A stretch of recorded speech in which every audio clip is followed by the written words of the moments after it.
intrigued by the fascinating subject of psychiatry, probably even thinking to opt for it, but don't know where to start, then this is the video for you guys. Psychiatry is one beautiful subject that needs an absolutely different mindset and probably a different kind of a skill set to ensure you enjoy it to the fullest.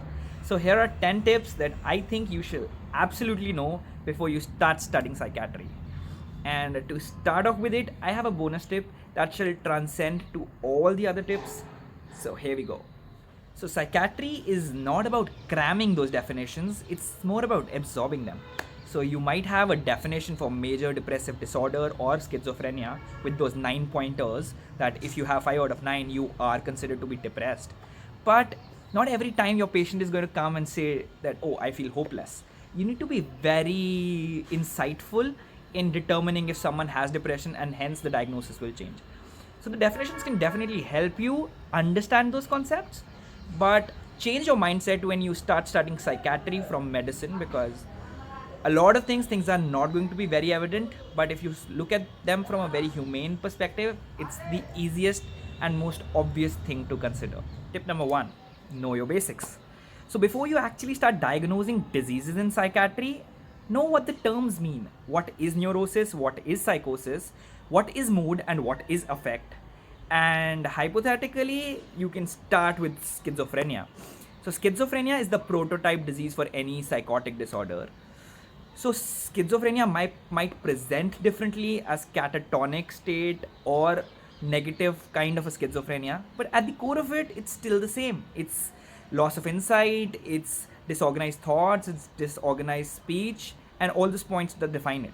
So don't consider them as different diseases.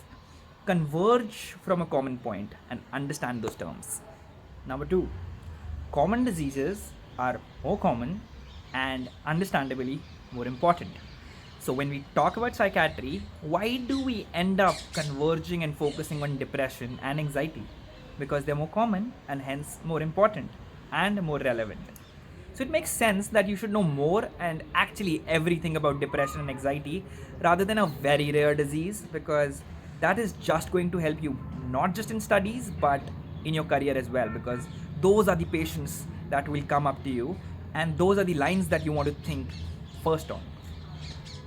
Time durations are extremely important in psychiatry, not just to define certain conditions but to understand their pathophysiology itself. At the same time, you don't want time durations to blind you from diagnosing certain things. For example, technically, we call someone to be in a major depressive disorder only if it's 2 weeks he's been facing those symptoms. But what if this patient is coming to you after 13 days of a history? Would you blind yourself from diagnosing him as an MDD or ask him to come tomorrow? No, right? So, those are the guidelines that help you define something, but you need to be the judge of your own decisions, right? And similarly, for schizophrenia, we need at least a 6 month long history. If we have a history between 1 and 6 months, it's something called the schizophreniform disorder. So, again, someone who comes at 5 months, do you not consider him schizophrenic? Again, schizophreniform disorder means something that is similar to schizophrenia on the lines of it, and it's something called the provisional diagnosis. So we are tilting towards schizophrenia. So you see how defining certain diseases is completely different in medicine and in psychiatry. You don't necessarily need to blind yourself from diagnosing certain things because you're diagnosing something else. It's a part of the same spectrum. I can't stress this enough, but in psychiatry, use examples to learn. Just let me give you an example to tell you how to use this tip itself. If you're learning about different personalities like narcissistic personality disorder or dependent personality disorder, you will never forget it if you connect it to people around you. I am sure you know every kind of a personality around you. Similarly, when you're learning defense mechanisms like sublimation, altruism, just going through the definitions is very volatile, because again, psychiatry is not just another subject to cram. You need to understand that this is a very humanly connected subject and things actually happen around you. You might not see an example of a lung cancer in every house, but you'll probably find some kind of a psychiatric association in every house or even within your family. So use that to your advantage to remember things for a very, very long time. Break down the words. Let English help you here, but also not be blinded by it at the same time. So, anticonvulsants and anti-epileptics essentially mean the same thing, although convulsions and epilepsy necessarily don't. So, epilepsy is a state where you are suffering from unprovoked seizures, whereas convulsion can be a single episode of a seizure itself. But at the heart of it, when you talk about drugs as antileptics or anticonvulsants, they mean the same thing. So know when one says something, why does he use that word? Don't necessarily make him wrong, but know what's the best word to use, right? Also, at the same time, don't necessarily be blinded by different words meaning different things. For example, antidepressants don't necessarily just treat depression. Different doses of antidepressants can be used to treat different things. So it's a very important thing you need to remember to break that stigma. Right. Thirdly, also know where different terms have been used for the same thing, essentially, like neuroleptics and antipsychotics refer to the same class of drugs. It's just a change of trend from a previous time where neuroleptics was more common to a time where antipsychotics is the current usage. If you break down the words, you will essentially reach down to the same conclusion. So hence help the words itself make the job easier for you.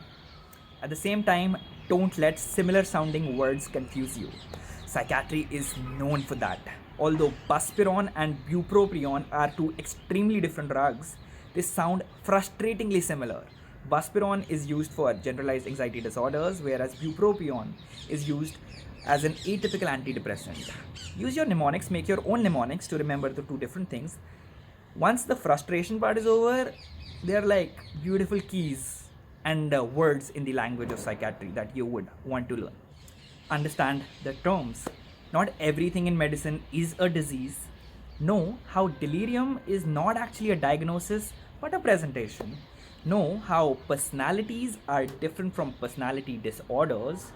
So let me help you there. A disorder is something that essentially disrupts your personal or social life.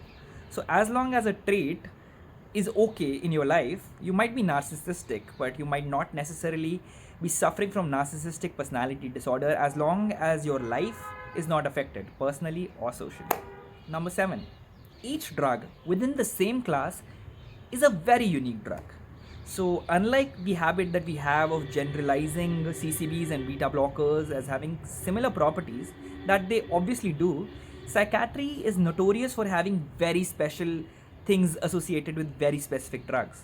For example, clozapine is a specific antipsychotic which is known to cause agranulocytosis much more frequently, and also it is the drug which is used for refractory cases of psychosis. The similar characteristics are not as common with other drugs of the same class itself.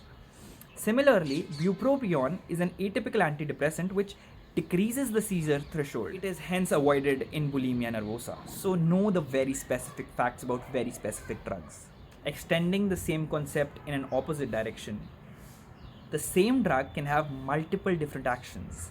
An antidepressant just does not treat depression in your body. It's a drug, it acts on various receptors. So if you give a tricyclic antidepressant, it also has anticholinergic actions in your body. It just does not inhibit the purpose that it is meant for. So know that the same medication, depending in different dosages, can be used for different purposes, and depending on its intentional use, the same effect can be a side effect or a wanted effect. So we do have this habit of jumping on the drugs to treat psychiatric conditions, especially when we study them as students. But know that psychotherapy is as important, if not more important, to treat psychiatric conditions. It's called psychotherapy for a reason. So know the different kinds of psychotherapy. They might be easier to understand, but does not make them any less important. Lastly, but definitely not the least, don't be afraid to delve into psychology. Psychology is an extremely important skill that needs to be known to a psychiatrist and doctors in general. So psychology will help you know what is the difference between an ego-syntonic disorder and ego-dystonic disorder. For example, obsessive compulsive disorder is ego-dystonic, whereas obsessive compulsive personality disorder is ego-syntonic. Similarly, it will help you understand how addiction is actually a disease, how going to counseling is just like any other form of treatment you seek from a doctor, similar to that from an orthopedic surgeon for a fracture.